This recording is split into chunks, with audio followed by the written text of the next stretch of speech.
लोग भी ट्रैक करते हैं। किशोर जी, लेकिन अब आप बताएं सर कि आपके हिसाब से क्या इस दिवाली पर या इस दिवाली के हफ्ते में जो अभी हम प्राइस देख पा रहे हैं गोल्ड का, क्या ट्रेडिंग के पॉइंट ऑफ व्यू से भी ये भाव, ये प्राइस गोल्ड में बाइंग के लिए ठीक है, तो ट्रेडिंग में बहुत ज्यादा सेंटिमेंटल ना हो, थोड़ा सा कॉशियस अप्रोच रखें, क्या सुझाव?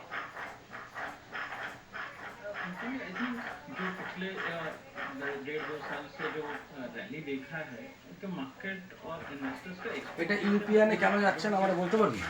এই টাকাটা 100 টাকা ধরে আমি এখানে পাঠাচ্ছি, ইউপিএনে যাচ্ছে না কেন আমার এখানে ডেবিট কার্ডে? মবিবিক তো হ্যাঁ, गोल्ड में तेजी মবিবিক থেকে করছে। कि आपको जो ইউপিএন যাচ্ছে না কেন 2 साल में मिला আমি বুঝতে পারছি না। এটা আমি এগুলো দেবো না, আমি এটা থেকে করতে চাই। এটা কি বলছে? का जो अपसाइड मूव है वो शायद आपको नहीं मिलेगा। এটা আসছে না কেন? কোনখান থেকে পড়ে इन्फ्लेशन एक कंसर्न फैक्टर है। 100 টাকা কি সেটা? ধর 100 টাকা কোথাও জমা করছি আমি, এটা কি করে করবো?